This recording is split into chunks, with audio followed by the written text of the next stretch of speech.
dumami pa yung ating mga moderators, dumami pa yung ating mga interpreters, no? Sabi nga ni Amang Yahweh,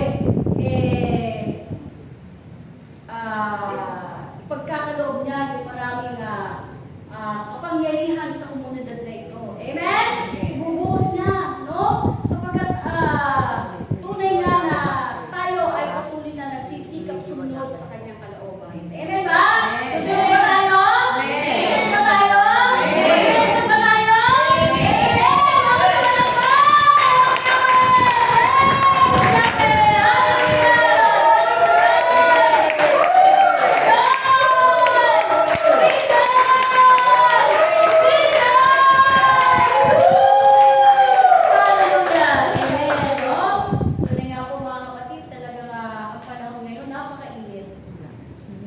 Doon nga sa Europe ba yun? Europe? Grabe, no? Libo-libo na. Marami nang namamatay sa init. So, yun na po yung nakalagay doon sa pahayag na ang mga tao daw ay masusunod sa init ng araw. Oh my God. No? Talaga makikita mo doon, pag nainitan sila, mag-ubad na, nakakuna sa tubig eh. Kung may tubig, pupunta na lang doon. Para lang maibsan yung kanilang sobrang init, no? Nakalagay na yun kasi yung mga salot, di ba? Yung ilang na susunog ng sikat ng araw yung mga tao. At imbis na sila ay tumawag sa Diyos, ay lalo pa nilang kukutsain ng Diyos. Amen ba? No? Kasi nga, hindi nila kilala ang Diyos eh. Amen? Kaya nga, bakit sinabing ang Pilipinas, ito na yung bagong Jerusalem. Sabi sa meeting namin doon, marami na. Ito nga, bagong Jerusalem. Bakit ginawang bagong Jerusalem ang Pilipinas? No. Bakit? Kasi dito marami pa ang tumatawag sa Diyos. Marami ang nagdarasal, marami ang nagsisimba, marami ang at least nakakakilala pa sa Diyos. Sa iba, wala na. Wala silang panahon para magpuri, para magpasalamat sa Diyos. Amen? No? Kaya napakahalaga yung ating pagpupuri, napakahalaga yung ating pagsamba sa Diyos. No? Kasi sabi nga, pag hindi mo na pinupuri ang Diyos, hindi mo siya sinasamba, hindi mo siya pinapalakpakan, yung mga bato na, papalakpak. Amen. Gugulungan ka ng mga bato. Amen ba? At ayaw natin yun. Amen ba? Amen. No? Kaya nais natin tayo ay patuloy na magpuri at magpasalamat kayo mo. Yahweh. Amen. Mga sa palakpak.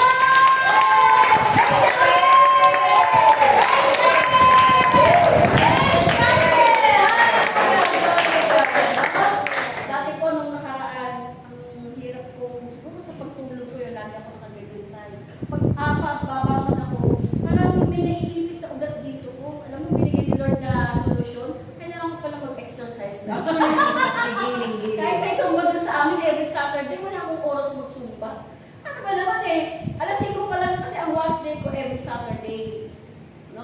week, once a week lang ako maglaba. Hindi ko na kaya maglaba ng twice a week kasi nga may estudyante ko. Alas 4 pa lang, alas 3, gising na ako. Kaya tinitira ko na yung labahan ko pag Sabado. Mga 5 o'clock naglalaba na ako yan. Eh syempre, tapos ko mga 7:30. Eh doon nagsusumba na sila. Hindi ko na mag-on. Pagod na ako eh. Sabi ko gano'n, kailangan ko na magpahinga. Yung pala, alam mo, gagawin ko lang. Sabi ko kay Ate Tess, bakit nasusunod ang dito ko pag tinitherapy ko? Ako, babangon ako, parang iika-ika ako ganyan na may naipit. Yung pala, gagawin ko lang, magagaganyan lang ako. Mga ilang ganyan ko lang. Ilang ganyan ko lang. Tinuturo ko yan sa inyo. Yung pala, yung mga balakang po natin, no, try nyo na sa umaga kung may mga naiipit-ipit kayo dito. Ganyan-ganyan lang ako. Mga ilang ikot ko lang ganyan. Tapos, ganyan-ganyan lang ako. Ganyan-ganyan lang ako. Tagilid lang yung Ganyan ganyan. lang. Oo, nawawala. Tapos, nag-normal na. Wala na talaga siya. Oo, talaga. Tapos, sinasamahan ko pa ng sasamahan ko pa siya ng joyful song. Lalo, habang nasa CR ko, may nakasaping kamay. Nagaganda ako sa CR. Try na lang mga pagising nyo ha. Magpupraise yung Ano gagawin ko sa kailangan? may nakasaping kamay. May nakasaping baywang. Bibigay. Ako nandun ako sa CR. Nagkagaganyan ako. Gagaganyan ako talaga. Kasi tapapasin ko.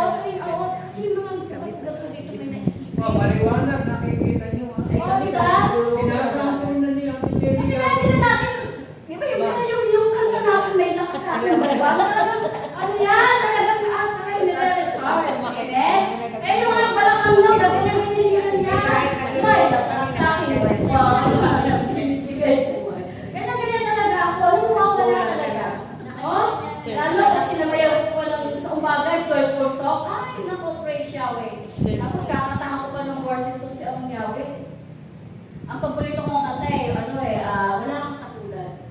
Gusto niyo sabi lang kayo? Sige. Kala mo, Si Sister Bel eh! Narinig nyo kay Sister Bel eh! kala mo atrasan ka namin. End of the word. Ako hindi! Ako nag-worship ako kay Amay.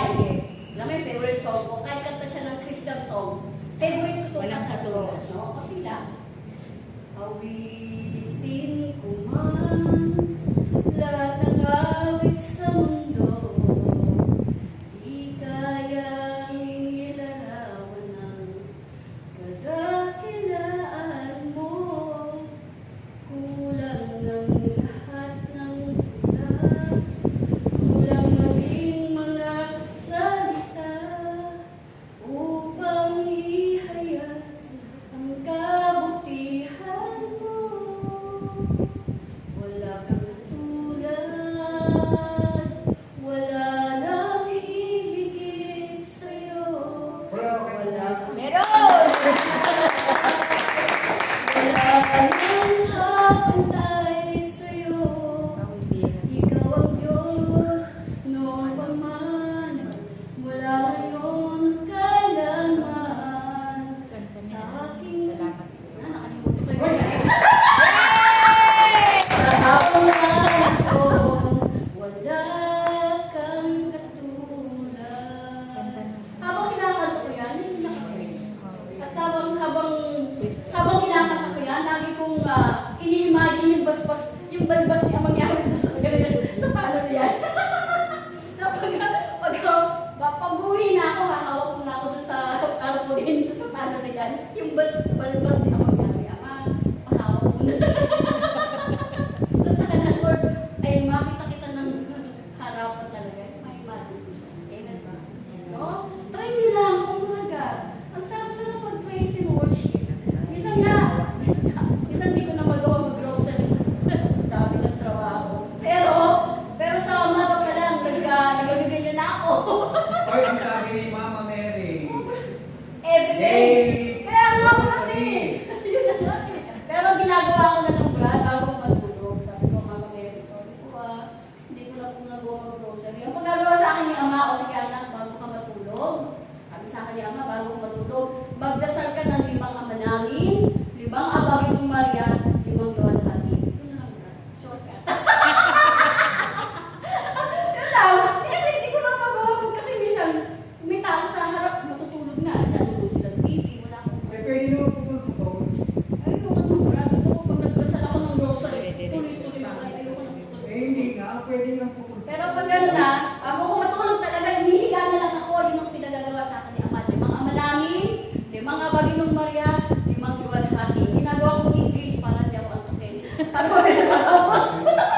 baka maluloko yung laway ko. Amang Yahweh.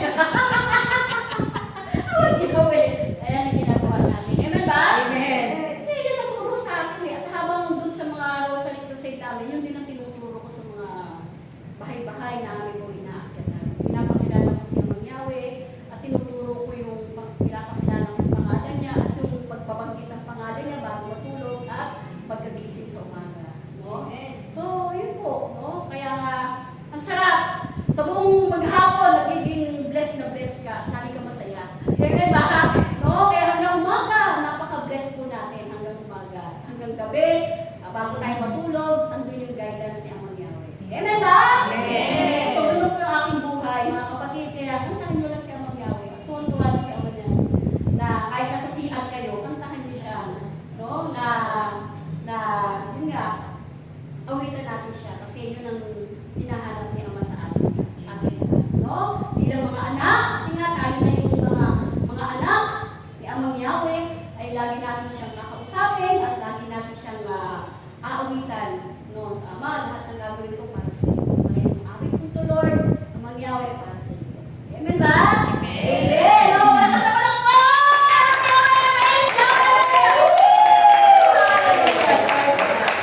Okay, so, maganda yung report ni Ate Tess. Tutuwa naman ako. Parang pumapasok na nga tayo sa ibang denomination. Ibang ecumenical. May bagong bubusan si Ate Tess. Mga ibang religion. Wow!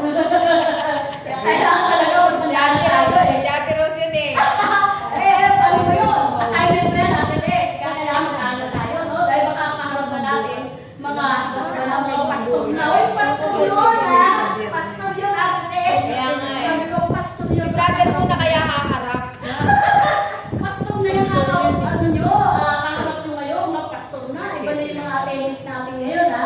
Mga pang pastor na, ha? Si Ate Amin ang kaya kong harapin. Born again. Kailangan talaga, ha? Born again yan. Mag-aral na tayo, ha? Kasi baka mamaya, meron tayo dito sa loob. Kaya nga, tunay nga. Umpisa mo na, Ate. Sige, babakapan kita. Pwede ba mauna ka na muna? No? Okay nga po. So, yun na nga po. Talagang kailangan dinadala tayo ni Ama sa ibang religion. Kaya dapat talaga, alam natin yung ating pananampalataya. Alam natin kasi kailangan, meron tayo mapupulot sa kanila, pero mas marami sila mapupulot sa atin. Amen ba? Hindi pa nila na-reach yung ating karanasan, ang ating experience, no? Ang ating religious experience kay Amang Yahweh. Mas malalim nila, no? At doon, mas marami sila mapupulot, no? Pero yun na nga, baka ito yung way para makita nila anong karisma meron ng isa't may spirit free. So, dito nga, makikita natin, makikita niya dito, anong meron si Ate Tess. Anong hiwaga ni Ate Tess. Maraming hiwaga yan. Maraming powers na sinasabi yan. Makitulong ko No? na. Kaya nga, ibig sabihin, ito na yung time para makipag-coordinate tayo sa ibang religion. At yun na nga, na sana sila yung makaisa natin. No? At naman, siguro nga, kung may kulang pa, madagdagan sila. Yun nga po, Ate Jen, pag-aaliluyahin ko si Cesar.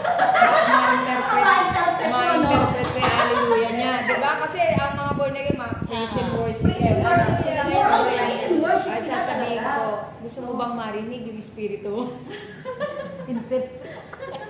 So, yan na nga po. Yan yung sinasabi ni brother, ha? Makakaroon na tayo sa mga pasko. Speaking ng tongues. So, maganda yan, maganda. So, talagang natutuwa si Amang Yahweh. Kaya nga sabi lagi, kaya nga sa akin din, ang daming message sa akin, anak, gumising ka na ng alas 3, magbasa ka na. Kaya nga yung nagre-review ko ngayon, alam niyo ba? Parang kung nagre-review sa board exam. Balik na yung Old Testament ko sinababasa sa akin. Balik na naman ako sa New Testament ngayon.